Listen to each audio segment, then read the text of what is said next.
Hello नमस्कार student, मेरा नाम हिम्मत सिंह। आज की क्लास में आपका स्वागत है। आज हम बात करेंगे जो अपनी क्लास 8th चल रही थी उसके अंदर जो अपनी प्रश्नमाला 6.3 चल रही है उसके क्वेश्चन नंबर 7 के बारे में बात करेंगे। ठीक है, जो और इससे पीछे की जो क्लासें हैं उसमें हमने बाकी के क्वेश्चन किए हैं। तो अगर आप वो क्वेश्चन समझना चाहते हो तो अपनी पीछे की क्लासें देख लेना। अगर आपको यह प्रश्न समझ में आए तो इस क्लास को एक लाइक ज़रूर कर देना।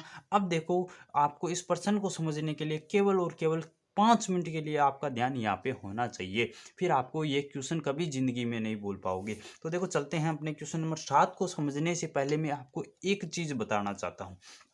वो चीज़ क्या है, तो ये देखो कि मैं बोलता हूँ x गुणा के अंदर x बराबर कितना दिया हुआ हो। अगर आपको 4 दिया हुआ हो तो आपको x गुणा x होता है, तो हम इसको क्या लिखते हैं, x गुणा x को हम क्या लिखते हैं, x की घात 2 लिखते हैं।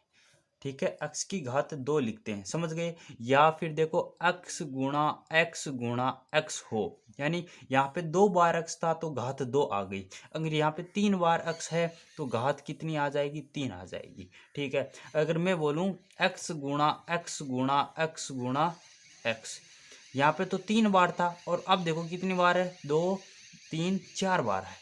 तो यहाँ पे हम x की घात 4 लिखेंगे। तो ये समझ गए कि जितनी बार कोई संख्या गुणा में होता है उतनी ही उसकी क्या लगती है, घात लगती है। तो यहाँ पे देखो x की घात कितना आ गया, 2। और अब आपको बोल दिया जाए कि x का मान निकालो, x का मान निकालना है, x की वैल्यू कितनी आएगी। तो देखो हमें क्या करना पड़ेगा, सबसे पहले ये घात हटाना पड़ेगा। घात, जो घात 2 है इसको हटाना पड़ेगा। तो इस घात को हटाऊंगा तो क्या होगा, देखो जैसे मैं इस घात को हटाऊंगा तो इधर क्या होगा, इधर अंडर रूट आ जाएगा, अंडर रूट आ जाएगा। जैसे मैंने इधर से क्या उठाया, घात को हटाया, तो इधर अंडर रूट क्या आ जाएगा, इसके जो इधर वाली संख्या होगी उस पर पूरे पर अंडर रूट आ जाएगा। अंडर रूट आने का मतलब क्या होता है, अंडर रूट आने का मतलब होता है वर्गमूल। वर्गमूल, तो 4 का वर्गमूल कितना होगा, 2 होगा। 4 का वर्गमूल क्या होगा, 2 होगा। और ये हम कैसे निकालेंगे, अभाज्य गुणनखंड विधि से निकालेंगे। जैसे 2 का भाग 4 में दिया 2 बार, ठीक है, तो 2 का भाग 2 में देंगे 1 बार, तो कितना आया, 2 गुणा 2। तो जो कॉमन आएगा, जो संख्या में एक जोड़ा बनेगा वही अपना आंसर होता है। जैसे एक एग्जांपल हम और लेते हैं, ठीक है, एक एग्जांपल और लेते हैं। ये देखो, एक एग्जांपल हम और लेते हैं, चलो, कि मैं क्या बोलता हूँ कि x गुणा के अंदर x, ठीक है, और इस किसके बराबर दिया हुआ है, 16 के बराबर दिया हुआ है। तो मैं यहाँ से बोलता हूँ x गुणा x क्या हो जाएगा, x की घात 2 बराबर में 16। तो x की घात 2, जैसे मैं घात उठाऊंगा तो इधर वाली संख्या पे क्या लग जाएगा, अंडर रूट लग जाएगा। अंडर रूट का मतलब होता है वर्गमूल। अब हम वर्गमूल कैसे निकालेंगे, इसका अभाज्य गुणनखंड विधि से। 2 का भाग देंगे 8 बार, फिर 2 का भाग देंगे 4 बार, फिर 2 का भाग देंगे कितनी बार गया, 2 बार, फिर 2 का भाग देंगे 1 बार। तो x बराबर क्या आ जाएगा, अंडर रूट के अंदर कितनी बार है, 1 2 3 4 बार है, 1 2 3 और ये 4 बार। तो x बराबर क्या आएगा, एक युग्म तो ये बन रहा है, यानी एक जोड़ा ये है और एक जोड़ा ये है। जो जोड़ा बनता है वो अंडर रूट के बाहर आ जाता है। तो यहाँ से तो 1 2 ये बाहर आ जाएगा, गुणा में यहाँ से 1 2 ये बाहर आ जाएगा। तो 2 को 2 से गुणा करेंगे तो कितना आएगा, 4। और यहाँ से अपने पास x का मान आ जाएगा 4। तो सबसे पहले तो आप x का मान निकालना सीख गए कि x का मान कैसे निकाला जाता है। ठीक है, अब चलते हैं अपने क्वेश्चन नंबर 7 की तरफ।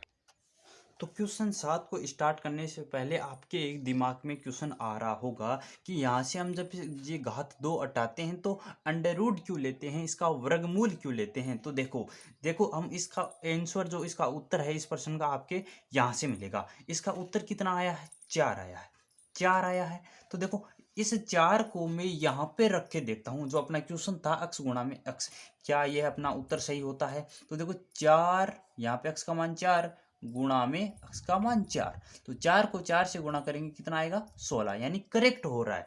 तो आपको मतलब समझ में आ गया होगा इसका वर्गमूल क्यों लिया, क्योंकि जैसे हम इसका वर्गमूल लेते हैं तो अपने पास x का मान आ जाता है। तो इस प्रकार के क्वेश्चन में अगर आपको 2 बार x दिया हुआ हो और x की घात 2 यानी 1 x का मान निकालना हो तो हम किसी संख्या का वर्गमूल लेते हैं। इतना समझ में आ गया, तो बस यही काफ़ी है। अब अपना क्वेश्चन नंबर 7 देखते हैं, समझते हैं। ठीक है, क्वेश्चन नंबर 7 क्या बोल रहा है कि एक विद्यालय में कक्षा 8 के सभी विद्यार्थियों ने प्रधानमंत्री राष्ट्रीय राहत कोष में 2401 रुपया दान किया। कि कक्षा 8 के जो विद्यार्थी थे उन्होंने क्या किया, प्रधानमंत्री राष्ट्रीय राहत कोष में 2401 रुपये दान किया। प्रत्येक विद्यार्थी ने उतने ही रुपए दान किए जितने कक्षा में विद्यार्थी थे। यानी ये क्या बोल रहा है कि कक्षा में जितने विद्यार्थी थे, कक्षा में जितने विद्यार्थी थे यानी कुल विद्यार्थी थे, जितने कक्षा में विद्यार्थी थे उतने ही रुपए क्या किए, इसने दान किए। यानी एक विद्यार्थी ने उतना ही रुपया दान किया। उतना ही रुपया क्या किया, एक विद्यार्थी ने दान किया।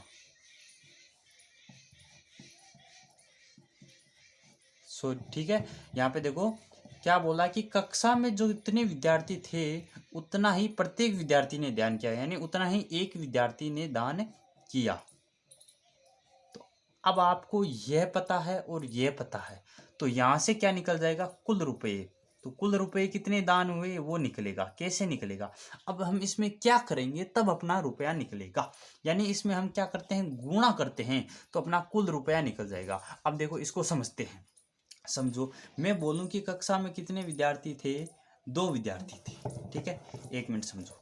कक्षा में मैं क्या बोलूं, कुल विद्यार्थी थे 2, तो एक विद्यार्थी भी कितना रुपया दान करेगा, 2 रुपया दान करेगा, और अपना कुल रुपया कितना आ जाएगा, 4 रुपया आ जाएगा। देखो ये तो था अपना फॉर्मूला। अब हम इसको समझते हैं, क्या ये अपना फॉर्मूला सही है या गलत। क्या बोला कि क्लास में 2 विद्यार्थी थे, कुल विद्यार्थी कितने हैं, 2 है। यहाँ से पता चल रहा है कि टोटल विद्यार्थी कितने हैं, 2 हैं, और जितने विद्यार्थी हैं उतने ही रुपया क्या करेगा, एक विद्यार्थी रुपया दान करेगा। तो 2 विद्यार्थी हैं तो ये भी 2 रुपये देगा और ये भी 2 रुपया देगा। 2 + 2 कितना हो जाएगा, 4। क्या अपनी बात सही है या गलत, सही है। एक एग्जाम्पल और लेते हैं कि कक्षा में कुल विद्यार्थी हमने कहा कि 4 हैं। कक्षा में कुल विद्यार्थी कितने हैं, 4। तो एक विद्यार्थी कितना दान करेगा, 4 रुपया दान करेगा। तो 4 को 4 से गुणा किया, 16, और कुल रुपए कितने आ जाएंगे अपने पास, 16 रुपया हो जाएगा। यह चीज आपको पता है, 16 रुपया हो जाएगा। चलो इसको हम देखते हैं क्या यह भी सही है या गलत, आपको विश्वास हो जाएगा। ये देखो अपनी ये क्लास है, इस क्लास में 4 विद्यार्थी हैं। कितने विद्यार्थी हैं, 4। टोटल विद्यार्थी कितने हैं, 4। तो यह भी कितना करेगा, 4 रुपया दान करेगा। यह भी 4 रुपया दान करेगा, यह भी 4 रुपया दान करेगा, और यह भी 4 रुपया दान करेगा। तो 4 + 4 कितना हो जाएगा, 8। 8 और 4 कितना हो जाएगा, 12, और 12 और 4 कितना हो जाएगा, 16। यानी कि 16 आ रहा है। यानी यह तो अपना हो गया फॉर्मूला बेस कि कक्षा में जो कुल विद्यार्थी होंगे उनकी संख्या गुणा में एक विद्यार्थी कितना रुपया दान करेगा, वो इनको दोनों को गुणा करेंगे तो कुल रुपया आ जाएगा। यह फॉर्मूला अपने इस प्रश्न में लगेगा, और ये फॉर्मूला मैंने आपको समझा भी दिया है। तो इस फॉर्मूले को नोट करना चाहते हो तो नोट कर लो। ठीक है, इस फॉर्मूले को अगर आप नोट करना चाहते हो तो नोट कर लो कि कक्षा में कुल विद्यार्थी गुणा में एक विद्यार्थी द्वारा दान किए गए रुपये, और किसके बराबर होगा, वो कुल रुपए के बराबर होगा। ये अपना क्वेश्चन है, वो क्या कर सकते हो, आप नोट कर सकते हो। ठीक है, जो अपना फॉर्मूला है नोट कर लिया। अब चलते हैं हम इसके उत्तर की ओर। इतना अगर आपने समझ लिया तो आपको इस क्वेश्चन को सरल करने से, हल करने से कोई नहीं रोक सकता। तो आपने ये याद कर लिया तो मैं इसको मिटा देता हूँ। नोट कर लिया होगा आपने। अब देखते हैं हम इसका आंसर कैसे करेंगे, अपनी कॉपी में इसका आंसर कैसे करेंगे। सबसे पहले हम लिखेंगे कि कक्षा में, मतलब जो देखो इसमें जो प्रश्न में दिया हुआ होगा वही लिखेंगे। क्या दिया हुआ है कि 2401 रुपया दान किया, यानी इसमें क्या बोला है कि विद्यार्थियों द्वारा, जो अपने कक्षा में स्टूडेंट हैं उन विद्यार्थियों द्वारा दान किया गया कुल रुपये कितने हैं, 2401 रुपया है। ठीक है, ये प्रश्न में बोला है। अब इसमें क्या बोला कि प्रत्येक विद्यार्थी ने उतने ही रुपए दान किए जितने कक्षा में विद्यार्थी थे। तो कक्षा में विद्यार्थियों की संख्या ज्ञात करनी है, यानी आपको विद्यार्थियों की संख्या मालूम नहीं है। और जो मैथ के अंदर, जो गणित के अंदर आपको मालूम नहीं होता है, उसको हम क्या करते हैं, अक्स मान लेते हैं। तो हम यहाँ पे क्या बोलेंगे कि कक्षा में कुल विद्यार्थी कितने हैं, कुल विद्यार्थी कितने हैं, अक्स हैं। ये हमने विद्यार्थियों की संख्या मान ली। और इस प्रश्न में बोला है कि जितने विद्यार्थी हैं उतने ही रुपया देगा एक विद्यार्थी। प्रत्येक विद्यार्थी का मतलब एक विद्यार्थी। तो हम यहाँ पर लिख सकते हैं कि प्रत्येक विद्यार्थी द्वारा दान किए गए रुपए, या आप ये भी लिख सकते हो कि एक विद्यार्थी द्वारा दान किए गए रुपए कितने होंगे, अक्स रुपए। ठीक है, अक्स विद्यार्थी हैं तो अक्स रुपया देगा, मतलब कि 2 विद्यार्थी हैं तो 2 रुपया देगा, 4 विद्यार्थी हैं तो एक विद्यार्थी 4 रुपया देगा, अगर टोटल 10 विद्यार्थी हैं तो एक विद्यार्थी 10 रुपया देगा, अगर टोटल 50 विद्यार्थी हैं तो एक विद्यार्थी 50 रुपया देगा। ये समझ गए। अब अपना आपको फॉर्मूला मैंने बताया ही था कि भैया कुल संख्या विद्यार्थियों की कितनी संख्या है, कुल संख्या गुणा के अंदर, अभी मैंने बताया है कि विद्यार्थियों की कुल संख्या गुणा में, चलो मैं पूरा फॉर्मूला लिख देता हूं यहाँ पे। ठीक है, विद्यार्थियों की कुल संख्या गुणा के अंदर एक विद्यार्थी द्वारा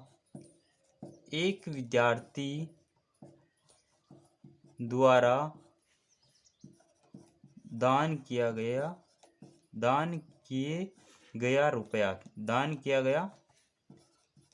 रुपया। ठीक है, विद्यार्थियों की कुल संख्या गुणा में एक विद्यार्थियों द्वारा दान किया गया रुपया, तो किसके बराबर होगा, ये कुल रुपये के बराबर होगा। ये अपना फॉर्मूला था जो मैंने अभी अभी आपको समझाया था। ठीक है, तो ये मैंने लिखा है यहाँ पे। इस फॉर्मूले से ही अपना ये क्वेश्चन हल होगा।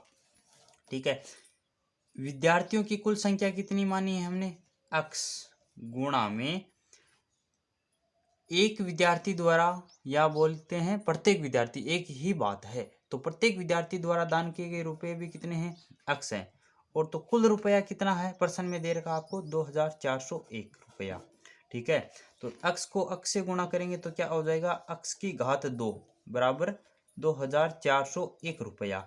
और मैंने बोला था कि जैसे हम यहाँ पे घात 2 हटाएंगे तो अपने पास इधर क्या चला जाएगा, अंडर रूट चला जाएगा, ये संख्या अंडर रूट के अंदर आ जाएगी। और अंडर रूट में आने का मतलब है इसका वर्गमूल। अंडर रूट में आने का मतलब क्या है, इसका वर्गमूल। तो अब हम क्या करेंगे, इसका वर्गमूल लेंगे अभाज्य गुणनखंड विधि द्वारा। तो मैं क्या करता हूँ, इधर रफ कॉपी में अपना वर्गमूल लेता हूँ। ठीक है, इधर अपना रफ चलेगा, आपको ये पीछे करना है अपनी बोर्ड एग्जाम की कॉपी में रफ। ठीक है, रफ कार्य है ये। तो यहाँ पे हम सबसे पहले 2 का भाग देंगे, सॉरी 2 का भाग जाएगा नहीं, तो हम 2 का नहीं दे सकते, 3 का भी नहीं जाएगा, 4 का भी नहीं जाएगा, 5 का भी नहीं जाएगा, 6 का भी नहीं जाएगा, 7 का देखो, 7 का भाग देते हैं 2401, 2401 में 7 का भाग देंगे, 3 बार जाता है 21, 7 तरी 21, 24 में से 21 माइनस करेंगे 3, और यहाँ से हमने क्या उतारा 0। ठीक है, 7 का भाग देंगे 4 बार, 7 चौके 28, कितनी बार हो गया, 4 बार, कितना बचा 2, यहाँ से हम उतारेंगे 1, 21, तो 7 का भाग देंगे 21 में, कितनी बार जाएगा, 7 तारी 21, 21 माइनस 21 क्या हो जाएगा, सेंसफल 0, कितनी बार गया है, 343, तो 7 का भाग 2401 में देने पर 343 बार जाएगा। अब फिर हम क्या करेंगे, देखो अब फिर हम क्या करेंगे, 343 में भी हम किसका भाग देंगे, 7 का भाग देंगे।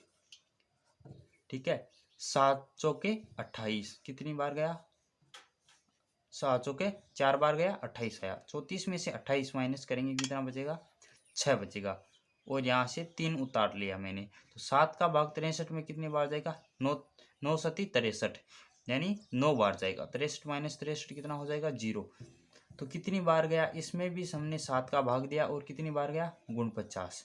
और गुण 50 में भी हम 7 का भाग देंगे, कितनी बार जाएगा, 7 बार। फिर हम 7 में 7 का भाग देंगे, कितनी बार जाएगा, 1 बार जाएगा। कहने का मतलब यह है जब तक आपको 1 ना मिले तब तक आपको करते रहना है। यहाँ पे आपको मिल चुका है 1। तो इसका जो अभाज्य गुणनखंड विधि द्वारा मैंने आपको पीछे की क्लासों में वर्गमूल बताया है, तो अक्स बराबर क्या हो जाएगा, अंडर रूट के अंदर इस संख्या को 2401 में क्या लिख सकता हूँ, 7 गुणा 7 गुणा 7 गुणा 7। क्या लिख सकते हैं, 4 बार 7 है तो 1 बार, 2 बार, 3 बार और ये 4 बार। अब कितने जोड़े बन रहे हैं, जितने जोड़े बनेंगे वो बाहर आ जाएगा। तो यहाँ पर एक जोड़ा और यहाँ से एक जोड़ा, यानी 7 7 के 2 जोड़े बन रहे हैं। यानी अक्स बराबर क्या होगा, एक जोड़ा किसका है, किसका बन रहा है, 7 का, गुणा में दूसरा जोड़ा भी किसका बन रहा है, 7 का। तो x बराबर क्या हो जाएगा, 7 को 7 से गुणा करेंगे कितना आ जाएगा, गुण 50। 7 को 7 से गुणा करेंगे कितना आ जाएगा, गुण 50। यहाँ पर अपनी x की वैल्यू, x का मान कितना आ चुका है, गुण 50 आ चुका है। और आपको क्या पूछा था कि कक्षा में विद्यार्थियों की संख्या ज्ञात कीजिए, और हमने लिखा कि कक्षा में कुल विद्यार्थी कितने हैं, अक्स है, और अक्स का मान कितना आया है यहाँ पर, गुण 50। तो अपने क्वेश्चन का आंसर आ चुका है। तो हम क्या लिखेंगे, अतः कक्षा में कुल विद्यार्थी कितने हैं, अक्स हैं, और अक्स किसका, अक्स का मान क्या है, गुण 50 है। तो अपना जो आंसर है वो यहाँ पे समाप्त हो चुका है। तो इस प्रकार जो अपना क्वेश्चन नंबर 7 है वो क्या हो चुका है, समाप्त हो चुका है। अगर आपको अपनी क्वेश्चन नंबर 7 अगर आपको समझ में आया है तो इस क्लास को एक लाइक कर देना, और इसी प्रकार कोई भी प्रश्न आप समझना चाहते हो तो मेरे को कमेंट करना, और अगर ये समझ में आ रहा है तो अपने चैनल के साथ जुड़ जाना। ठीक है, कल मिलते हैं अपने क्वेश्चन नंबर 8 के साथ। और क्वेश्चन नंबर जो 8 है वो भी इसी तरह का है।